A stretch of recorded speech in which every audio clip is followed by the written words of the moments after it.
The Oncoming Storm by Whiskey Mike 1. Chapter 5. Injustice.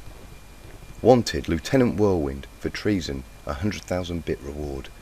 Features, white mane and tail, green body. Pegasus height, 5 feet. Do not approach, considered highly dangerous. Inform your local authority. I was Equestria's #1 criminal.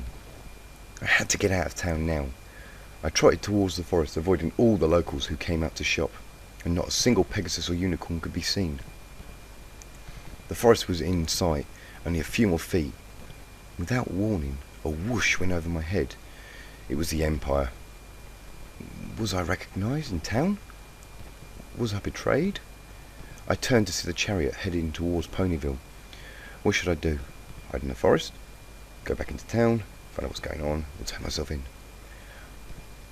I quickly forgot about the last option and headed back to town. The main square was full of ponies, all gathered around a podium.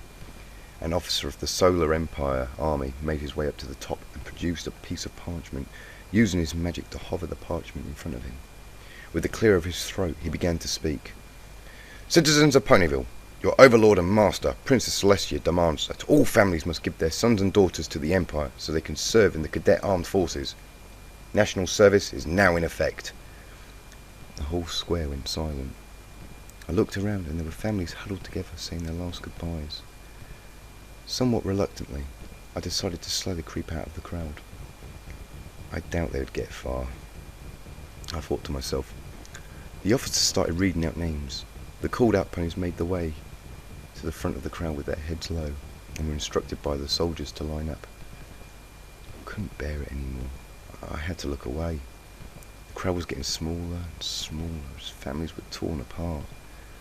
And second to last, Big Macintosh. Although he's not a colt, he has not been accounted for.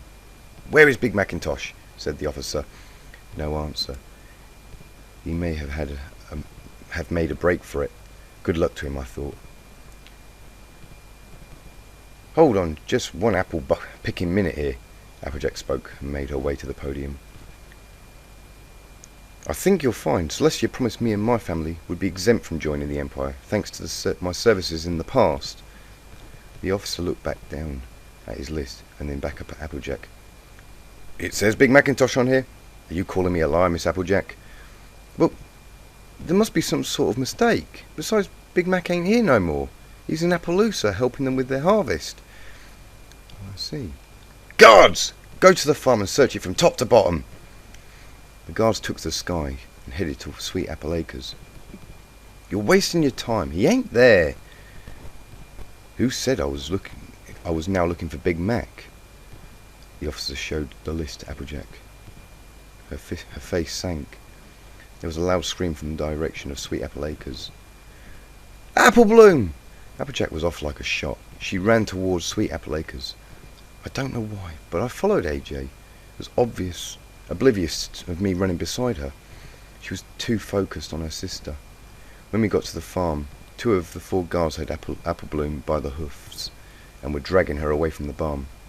The other guards stopped us at the gate. Apple Bloom was kicking and screaming. Get off me, feather brain! I have to admit, she had a lot of courage, and she was just as stubborn, just like her big sister. AJ tried pushing her way through the guards, but it was no use. They had probably dealt with this kind of thing before. How could they live with themselves? AJ was tackled to the ground. Now was my chance. I pushed back the other guards and ran towards Apple Bloom. AJ let out a yell. Big Mac! The barn doors flew open, knocking the soldiers and Apple Bloom to the ground. I could see why the Empire wanted him. A massive stallion, double my height, was standing in the barn's doorway. I stopped in my tracks. He looked at me. I don't often get scared, but that time I did. He ran towards me, and all I could do was run in the direction I originally came from. The other guards had left AJ and were now running towards me.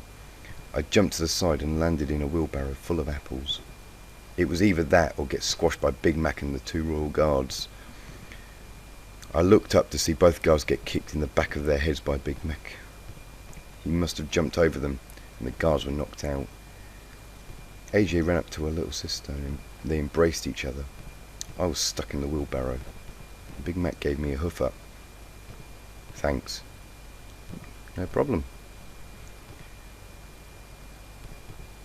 There was a flash of light and Big Mac went down. It was the officer from the town square. He had jinxed Big Mac. The officers laughed and then stunned AJ, Applebloom and then me. When I woke, I was still in the wheelbarrow and it was now night. Big Mac, who should have been in front of me, was gone, and so were AJ and Applebloom, who both should have been here in front of the barn. And they're gone. My ear twitched and I could hear sobbing. It was coming from the barn. I pushed the splintered remains of the door aside to find AJ curled in the corner, sobbing quietly to herself, her hat covering her face. I sat next to her and consoled her, trying to hold back my own tears of sorrow.